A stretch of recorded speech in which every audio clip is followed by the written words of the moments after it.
और आइए अब आपको लाइव तस्वीरें दिखाते हैं और सुनते हैं प्रधानमंत्री मोदी को। हजीरा प्लांट का विस्तार होने पर बहुत बहुत बधाई।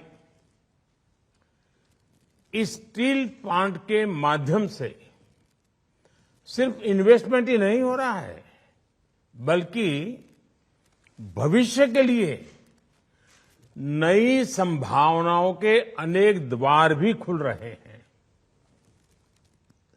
60,000 करोड़ से ज्यादा का निवेश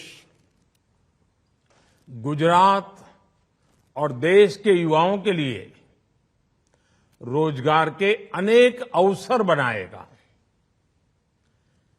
इस एक्सपांशन के बाद हजीरा स्टील प्लांट में क्रूड स्टील के उत्पादन की क्षमता 9 मिलियन टन से बढ़कर 15 मिलियन टन हो जाएगी।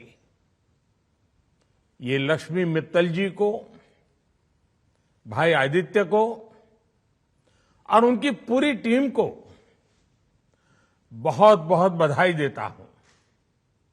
साथियों, अमृत काल में प्रवेश कर चुका हमारा देश अब 2047 के विकसित भारत के लक्ष्यों की ओर बढ़ने को आतुर है। देश की इस विकास यात्रा में स्टील इंडस्ट्री की भूमिका और सशक्त होने वाली है, क्योंकि जब देश में स्टील सेक्टर मजबूत होता है तो इंफ्रास्ट्रक्चर सेक्टर मजबूत होता है। जब स्टील सेक्टर का विस्तार होता है तो रोड, रेलवे, एयरपोर्ट और बंदरगाह का विस्तार होता है। जब स्टील सेक्टर आगे बढ़ता है तो कंस्ट्रक्शन, ऑटोमोटिव सेक्टर में नए आयाम जुड़ जाते हैं। और जब स्टील सेक्टर की क्षमता बढ़ती है तो डिफेंस, कैपिटल गुड्स और इंजीनियरिंग प्रोडक्ट्स के विकास को भी नई ऊर्जा मिलती है। और इतना ही नहीं, आज तक हम आयरन ओर एक्सपोर्ट कर ही संतोष मानते थे। आर्थिक विकास के लिए हमारी जो भू संपदाएं हैं उसका वैल्यूएशन होना बहुत जरूरी है। और इस प्रकार के स्टील प्लांट के विस्तार के कारण हमारे आयरन ओर का सही इस्तेमाल हमारे देश में होगा। देश के नौजवानों को बहुत रोजगार मिलेंगे और विश्व बाजार में भारत का स्टील एक अपनी जगह भी बनाएगा।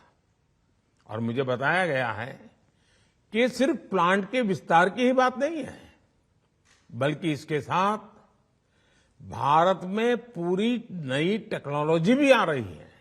ये नई टेक्नोलॉजी इलेक्ट्रिक व्हीकल के क्षेत्र में, ऑटोमोबाइल के क्षेत्र में, अन्य मैन्युफैक्चरिंग क्षेत्र में बहुत मदद करने वाली है। मुझे विश्वास है कि Arcelor Mittal Nippon steel India, उनका ये प्रोजेक्ट मेक इन इंडिया के विजन के लिए मील का पत्थर साबित होगा। ये स्टील सेक्टर में विकसित भारत और आत्मनिर्भर भारत के हमारे प्रयासों को नई ताकत देगा। साथियों, आज दुनिया हमारी तरफ बहुत उम्मीद से देख रही है। भारत दुनिया का बड़ा मैन्युफैक्चरिंग हब बनने की दिशा में तेजी से आगे बढ़ रहा है और सरकार इस सेक्टर के विकास के लिए आवश्यक पॉलिसी एनवायरनमेंट बनाने में तत्परता से जुटी है। मैं गुजरात सरकार को भी बधाई देता हूं कि भूपेंद्र भाई पटेल के नेतृत्व में जो नई इंडस्ट्रियल पॉलिसी आई है वो भी गुजरात को मैन्युफैक्चरिंग हब बनाने की दिशा में बहुत ही दूरदृष्टि वाली वो पॉलिसी है। पिछले 8 वर्षों में सभी के प्रयासों की वजह से भारतीय स्टील इंडस्ट्री दुनिया की दूसरी सबसे बड़ी स्टील उत्पादक इंडस्ट्री बन गई है। इस इंडस्ट्री में विकास की अपार संभावनाएं हैं। सरकार की पीएलआई स्कीम से इससे विस्तार के नए रास्ते तैयार हुए हैं। आत्मनिर्भर भारत अभियान को मजबूती मिली है। इससे हमने हाई ग्रेड स्टील के उत्पादन बढ़ाने और आयात पर निर्भरता कम करने में दक्षता हासिल की है। इस हाई ग्रेड स्टील का इस्तेमाल क्रिटिकल और स्ट्रेटेजिक एप्लीकेशन में भी बढ़ गया है। आपके सामने आईएनएस विक्रांत का उदाहरण है। पहले हम एयरक्राफ्ट कैरियर में इस्तेमाल होने वाली स्टील के लिए दूसरे देशों पर निर्भर थे। देश की सुरक्षा को मजबूत बनाने के लिए हमें दूसरे देशों की मंजूरी की दरकार होती थी। ये स्थिति ठीक नहीं थी। इसे बदलने के लिए हमें आत्मनिर्भर बनने की जरूरत थी और भारतीय स्टील इंडस्ट्री ने नई ऊर्जा के साथ इस चुनौती को स्वीकार किया। इसके बाद डीआरडीओ के वैज्ञानिकों ने एयरक्राफ्ट कैरियर में इस्तेमाल होने वाले खास स्टील को विकसित किया। भारतीय कंपनियों ने हजारों मीट्रिक टन स्टील को प्रोड्यूस किया और आईएनएस विक्रांत पूरी तरह से स्वदेशी सामर्थ्य और तकनीक से तैयार हो गया। ऐसे ही सामर्थ्य को बढ़ावा देने के लिए देश ने अब क्रूड स्टील की उत्पादन क्षमता को 2 गुना करने का लक्ष्य तय किया है। अभी हम 154 मिलियन टन क्रूड स्टील का उत्पादन करते हैं। हमारा लक्ष्य है कि अगले 9-10 साल में हम बढ़कर के 300 मिलियन टन उत्पादन की क्षमता हासिल कर लें। साथियों, जब हम विकास के विजन के साथ आगे बढ़ रहे हैं तो कुछ चुनौतियों का भी ध्यान रखना होगा। स्टील इंडस्ट्री के लिए कार्बन उत्सर्जन, कार्बन एमिशन ऐसी एक चुनौती है। इसलिए एक तरफ तो हम क्रूड स्टील के उत्पादन की क्षमता का विस्तार कर रहे हैं, तो दूसरी तरफ एनवायरमेंट फ्रेंडली टेक्नोलॉजीज के इस्तेमाल को बढ़ावा भी दे रहे हैं। आज भारत ऐसी प्रोडक्शन टेक्नोलॉजीज विकसित करने पर बल दे रहा है जो न सिर्फ कार्बन का उत्सर्जन कम करे बल्कि कार्बन को कैप्चर कर उसका दोबारा इस्तेमाल भी करे। देश में सर्कुलर इकोनॉमी को भी बढ़ावा दिया जा रहा है।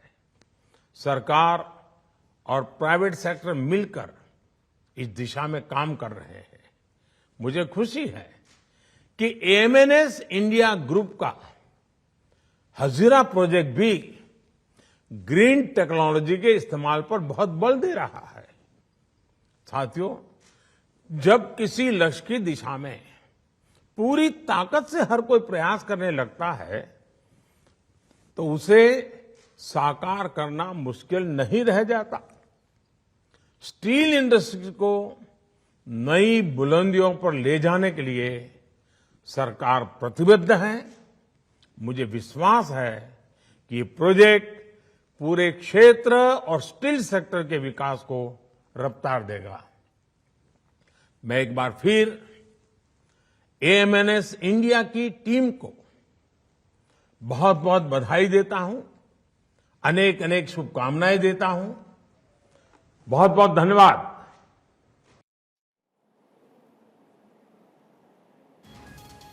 तो प्रधानमंत्री मोदी को आप सुन रहे थे, जो कि गुजरात के हजीरा में आर्सेलर मित्तल निप्पॉन स्टील एकीकृत सुविधा के विस्तार के भूमि पूजन समारोह में वर्चुअली जुड़े थे। 60,000 करोड़ रुपए के निवेश के साथ साथ विस्तार परियोजना गुजरात राज्य देश भर में रोजगार के अलग अलग अवसर पैदा करेगी, इसका भी जिक्र प्रधानमंत्री मोदी ने किया।